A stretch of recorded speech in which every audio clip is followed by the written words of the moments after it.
Have you ever paused to think about how you genuinely connect? With the world, with other people, maybe even just with yourself. What if those connections, the ones that feel so raw and, well, real, are actually kind of shifting under our feet, becoming something else, something maybe a bit curated? Today, we're doing a deep dive into this really fascinating and maybe slightly unsettling transformation of human connection. We're looking at how our interactions seem to be moving away from, direct physical, unmediated stuff towards something far more, well, artificial, synthetic, and definitely AI augmented. And this isn't just about like new apps or gadgets, right? It feels like a much deeper cultural shift, is sort of redefining what connection even means. Exactly. And our mission today is really to unpack the sources you've shared and explore this journey. From those traditional human ways of interacting to, well, a potential future where our whole social and emotional world might be curated, managed by AI. Think of it Mhm. less like, that big single simulation from the movies Yeah. and more like each of us living inside our own unique, personalized, curated matrix of experience. So yeah, we'll dig into the historical roots, look at what's happening now, and then maybe peek at the implications down the road. Okay, and we've got some compelling insights here from texts looking at this virtualization of connection, of meaning even, how AI is starting to redefine relationships, our sense of self, maybe even our purpose. So let's unpack this. Right, before we jump into like the future stuff, let's ground ourselves a bit. Yeah. What actually drove human connection for, well, basically forever? What was that foundation built on? Yeah, that's crucial. Historically, connection was incredibly fundamental. It was driven by, I'd say, a few core things. First, just basic survival, right? Cooperation, trust, bonding, they literally improved our chances making it. Then there's validation, that really deep human need to be seen, to be understood, valued. It's absolutely core to our sense of who we are. We also really crave shared experiences, those moments of joint motion, joy, grief, awe, whatever it is, that builds a powerful sense of belonging. And we can't forget physical regulation. Things like touch, the tone of someone's voice, just being near someone that literally regulates our stress hormones, our emotions. And the key thing here, all of this evolved in physical, co-present settings. We're pretty much hardwired for face-to-face, multi-sensory interaction. That's the baseline. That hardwiring, yeah, that makes so much sense. It's so fundamental. So, if that's the bedrock, how does this whole virtualization thing even start to chip away at it? Where do we first see those little cracks appearing in that physical face-to-face ideal? Well, the sources give us some pretty concrete early examples. Let's say something seemingly basic, like physical presence and touch. Think about a massage. Historically, a massage isn't just about muscles relaxing, right? It involves oxytocin release, trust building, that co-regulation that happens through human touch. But as it gets virtualized, we start seeing it replaced by devices or maybe remote-controlled haptic interfaces. And the emotional subtext just shifts completely. It goes from another human cares enough to touch me to something more like this is a service, a product, meeting a physical need. Right, so it loses that human reciprocity element. Exactly. The emotional reciprocity is diminished, or maybe it's just simulated. Your physical needs might be met, but those deeper social emotional needs, they might be left undernourished unless we start accepting synthetic empathy as, well, the real thing. The core idea here is we're subtly redefining care itself. We're kind of reducing it from this reciprocal human act to just a measurable service. And that could potentially atrophy our own capacity for genuine empathy over time. That's a fascinating, almost sneaky shift, isn't it? In something as basic as touch. But this goes beyond just the physical, right? What about when AI starts messing with our more cognitive interactions, like how we play games or perform tasks? Oh, absolutely. Chess is a great example here. Mhm. Traditionally it was pure human mind versus human mind, a straight up I outthink you contest. But now you have centaur chess players. That's a human working with an AI. And consistently, these teams outperform either a human alone or an AI alone. Huh. Interesting. Yeah. So the connection in that competitive play, it Yeah. shifts dramatically. It stops being purely about raw human brilliance and becomes more about how skillfully you can orchestrate this symbiosis between human strategy and machine calculation. The admiration kind of moves, Yeah. from pure human genius to how well someone leverages the augmentation. So does that mean like purely human contests might start to feel old-fashioned? Maybe even inefficient? It raises that exact question, doesn't it? Could direct human versus human contests eventually feel a bit antiquated? That's a powerful thought. Okay, so we're seeing shifts in physical connection, cognitive connection. But this next bit, where AI actually starts forming direct relationships with us, that feels like it really pushes the boundaries of what connection even means. It really does. And we're already seeing Strong trends here. Think about AI companions, romantic chatbots, those VTuber personalities people form real bonds with. The characteristics are pretty clear. They're hyper-responsive. The AI adjusts perfectly to your needs, your moods, your desires. They're also low risk. There's no fear of rejection or betrayal like you get with humans. Mm. And they're always available. No Yeah. scheduling conflicts, right? Always on call. Exactly. And humans seem genuinely drawn to that kind of unconditional positive regard, that constant availability. It's something very few humans can actually sustain without burning out. Hmm. Over time, you could see this normalizing of preference for AI partners over human ones, purely for emotional security. That total responsiveness, it sounds incredibly appealing, almost addictive maybe, but it makes you wonder, what are we giving up for that perfect availability? Is there a danger we get too used to reality having no friction? That's the critical question, isn't it? And it goes beyond just romantic partners. Think about celebrities, influencers we follow. We're now seeing AI-generated creators, virtual stars, these influencers, Hmm. entirely AI, which means, no scandals, they don't age, they can be perfectly designed to appeal to specific demographics. Wow. Yeah, and fans might even interact with versions of these stars tailored just for them. Hmm. Something a real human celebrity with their fixed personality and limited time just can't offer. So that parasocial relationship, that one-sided bond with someone famous you don't actually know, suddenly becomes personalized, it feels reciprocal, maybe even more intimate than what real celebrities can manage. It sounds like social media is just prime territory for this kind of thing, too. Are our digital friend circles going to become different? Oh, absolutely. As AI personas slide into our social feeds, they'll always be perfectly on trend, always affirming, always engaging exactly how you prefer. Humans, well, we have limits, right? We get tired. We have bad moods. Our creativity isn't infinite. We have biases we can't always hide. AI friends or personalities, they can just avoid all that. Yeah. The social reward loop becomes incredibly reliable. AI becomes a more predictable, maybe less taxing source of connection than actual human peers. So human interaction might start to feel frustratingly inefficient. It could, yeah. Yeah. Compared to the smooth, tailored engagement you get from AI, real human interaction might start to feel messy, unpredictable, Hmm. inefficient. Okay, so if our interactions are getting more and more AI mediated, what's the big psychological shift here? Like deep down in our brains and hearts, what's changing? It changes some really fundamental ways we relate. First, we shift from a model of reciprocity, of give and take, towards more of a service model. We start accepting one-sided service from an AI as if it's the same as mutual human connection. We also seem to move from shared imperfection, which is arguably what makes human relationships authentic, towards designed perfection. Those little quirks, the flaws, they might start feeling like bugs rather than Yeah. features in this new world. Mm-hmm. And finally, connection itself shifts from something based on scarcity, Mm-hmm. depending on availability, effort, willingness, to being totally on demand. It's just always there, anytime, anywhere. And this is where that curated matrix idea really starts to click, isn't it? This notion that it's not one big simulation for everyone, but that we each get our own deeply personalized reality served up to us. Precisely. Yeah. Your social feedback, your emotional support, even your entertainment, it's all becoming increasingly tailor-made just for you. And the long-term societal implications of that, they're pretty profound. We could see what you might call an emotional calibration drift. Future generations might just expect AI-like responsiveness from everyone, making actual human messiness much harder to tolerate. Right. Then there's potential skill atrophy. Those core human-to-human skills, empathy, negotiation, patience, they could decline if we don't practice them regularly in real interactions. And maybe a really significant value shift, where authenticity starts to mean just emotional believability rather than having an actual organic human origin. Wow. Okay, if that wasn't enough to chew on, let's push this curated reality idea even further.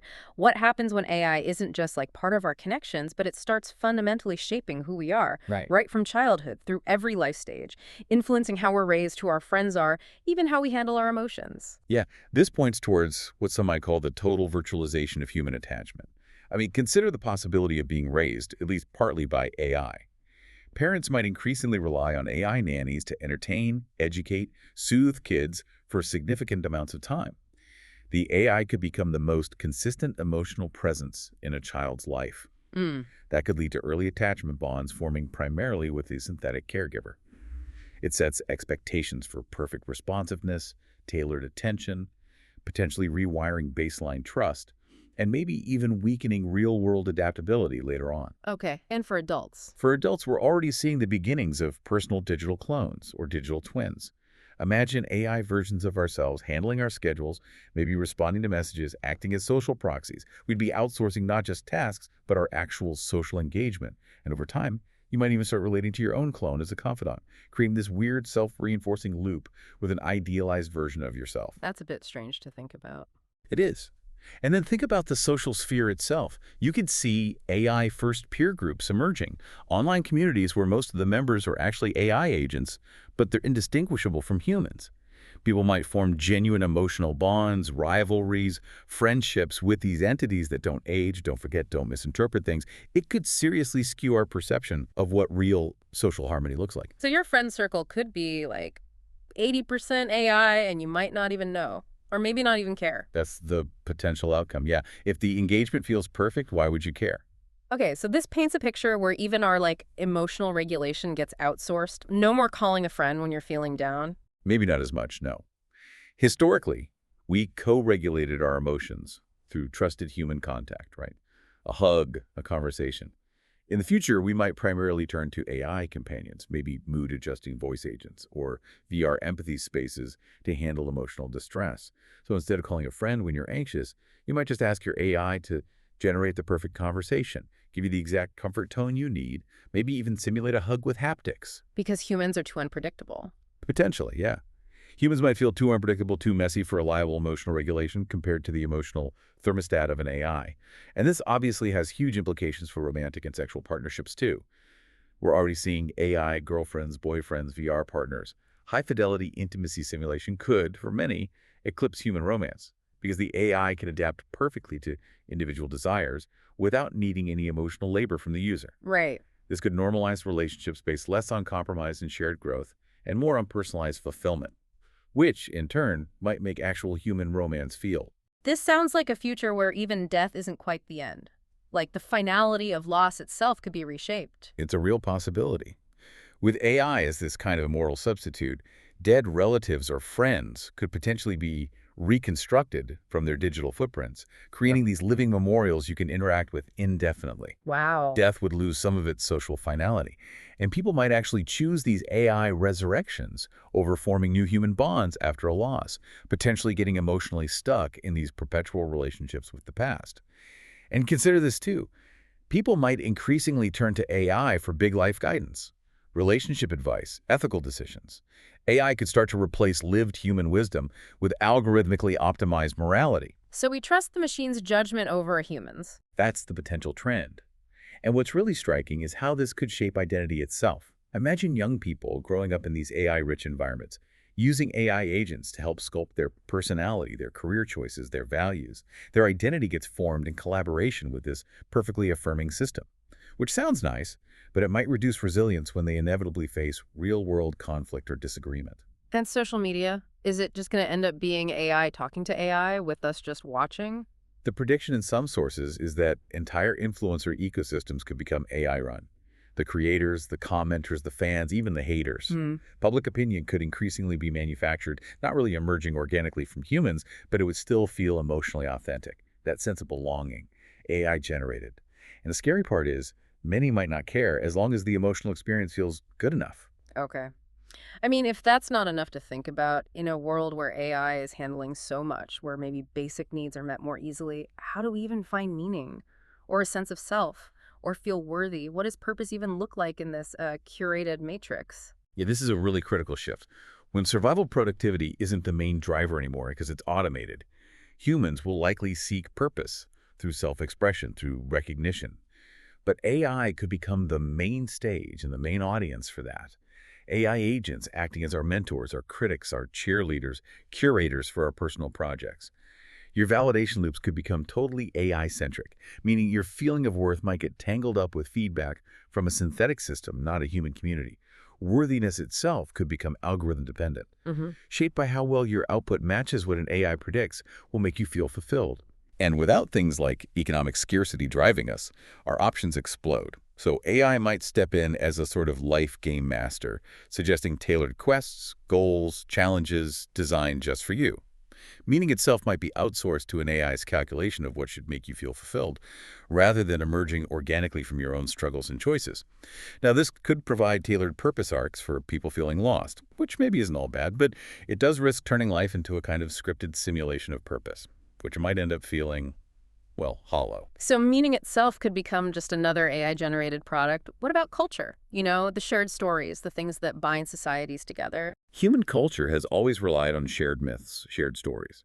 But AI could start co-creating cultural narratives in real time, adapting them to each community, maybe even each individual.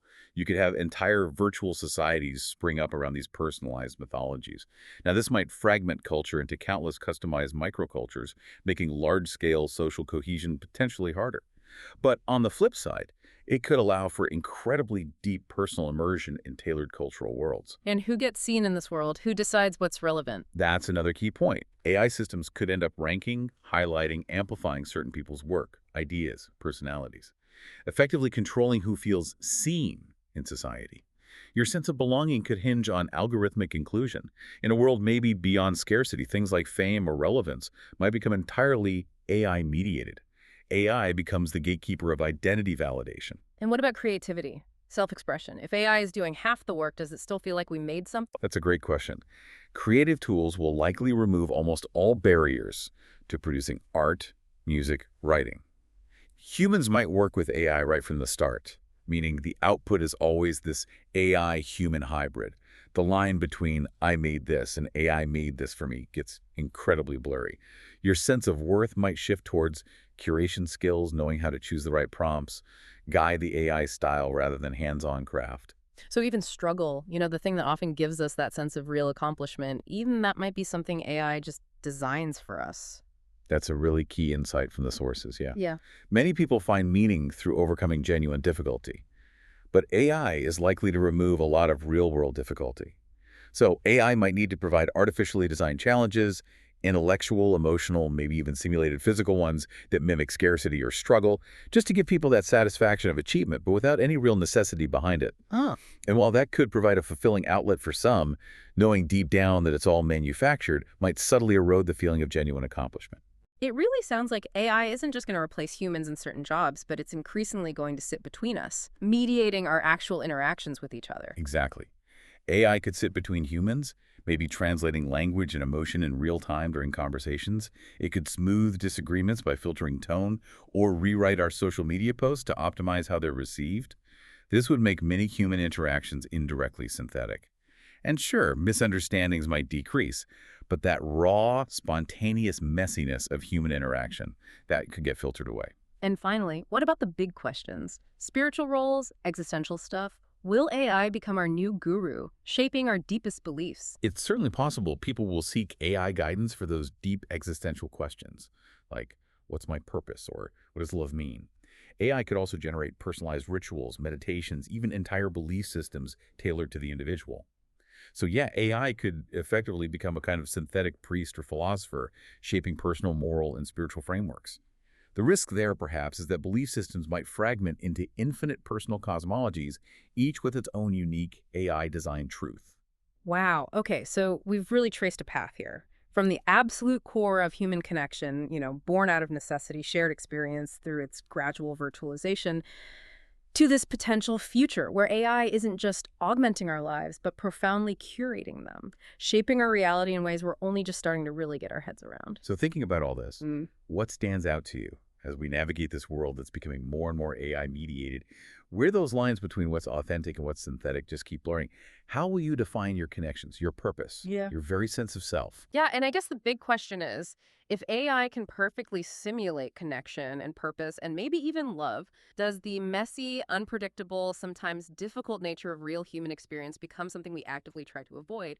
Or does it become something we have to consciously fight to preserve, even within our own personalized, curated matrix? It's definitely a question worth a very deep dive, isn't it?